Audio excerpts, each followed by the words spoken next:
Assalamualaikum warahmatullahi wabarakatuh. A'udzubillahi minasyaitonirrajim. Bismillahirrahmanirrahim. Alhamdulillahirabbil alamin. Wassalatu wassalamu ala asyrafil mursalin wa ala alihi washabihi ajmain amma ba'du. Sahabat pecinta Al-Qur'an, alhamdulillah ini adalah momen yang sangat penting dalam bulan suci Ramadan kita kali ini, yaitu Nuzulul Quran. Di berbagai tempat diperingati adanya Nuzulul Quran. Kita juga rasanya seperti ketinggalan zaman ya, seperti berhutang tanpa terlibat dalam kegiatan Nuzulul Quran, apapun bentuknya. Itu semua adalah bagus ya, karena mengenang sejarah bagaimana turunnya Al-Quran, mengenang sejarah bagaimana Rasulullah SAW menerima amanah memimpin dunia ini dan oleh Allah dibekali yang namanya Al-Quran. Maka di sisi lain kita akan bicara tentang sesungguhnya apa yang akan kita petik tentang Nuzulul Quran. Sahabat pecinta Al-Quran, di dalam surah Al-Baqarah atau yang kita kenal kalimat pertama adalah Alif Lam Mim. Itu Allah berfirman, A'udzubillahi minasyaitonirrajim. Bismillahirrahmanirrahim. Dzalikal kitabu la raiba fihi. Ya. Hudal lil muttaqin. Kebenaran Allah itu mutlak, tidak terbantahkan oleh apapun dan siapapun. Ya. Dan Al-Quran itu sebagai hudan, petunjuk. Nah sahabat pecinta Al-Quran, berbicara petunjuk berarti manusia itu seluruhnya, seluruh dunia memang perlu petunjuk.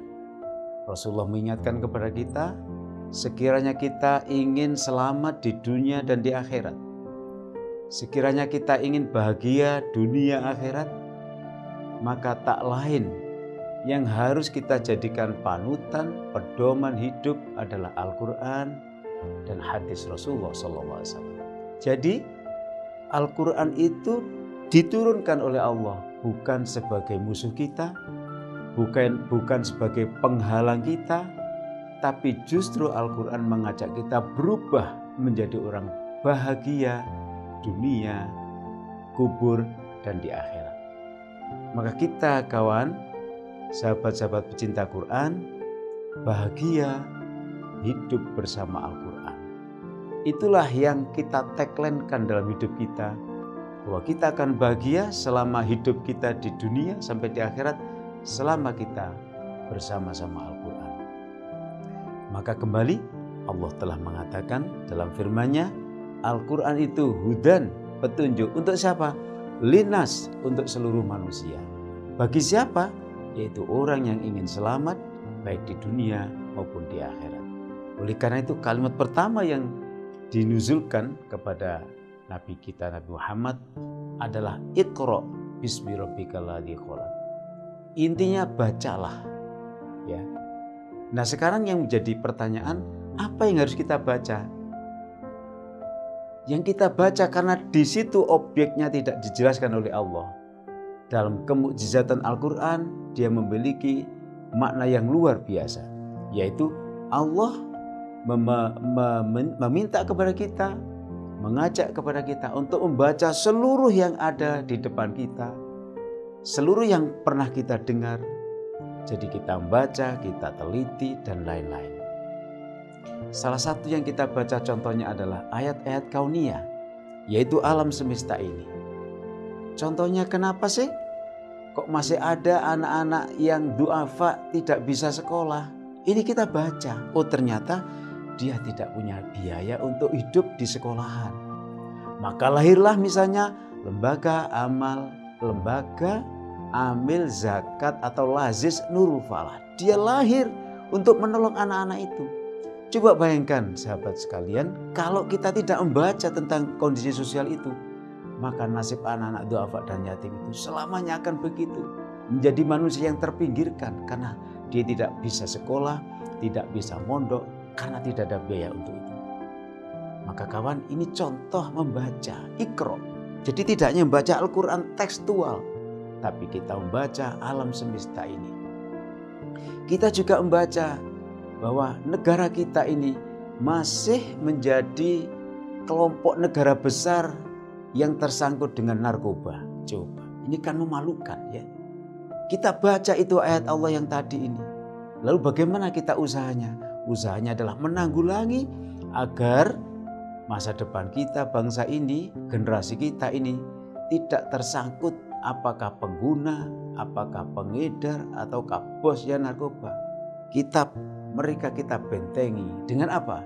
Dengan pembelajaran Al-Quran, mulai membacanya, memahaminya, mengamalkannya, dan menjadikan kebiasaan hidup bersama Al-Quran itu. Itu hasil membaca. Maka lahirlah sekarang ini kebijakan di Nurul Falah, yaitu bagaimana insan-insan di Indonesia ini, terutama kaum muslimin, harus bisa membaca Al-Quran dengan baik, menghafal Al-Quran dengan baik, menerjemahkan Al-Quran, memahami, mengamalkan, dan bahkan mendakwakan. Itu semua prestasi atau kebijakan kita itu adalah hasil membaca, Iqra.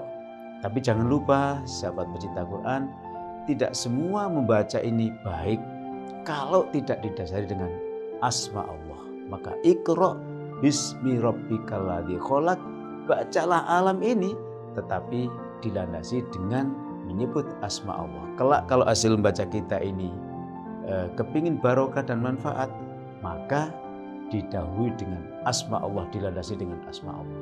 Tanpa itu bisa-bisa ilmu dan hasil bacaan kita, hasil membaca kita dan hasil penelitian kita tidak memberikan manfaat kepada kita. Maka mudah-mudahan ya kita semua bisa terus membaca ya teks maupun non teks, membaca Quran maupun alam untuk meningkatkan iman dan takwa kita kepada Allah Subhanahu wa taala. Amin ya rabbal alamin. Assalamualaikum warahmatullahi wabarakatuh.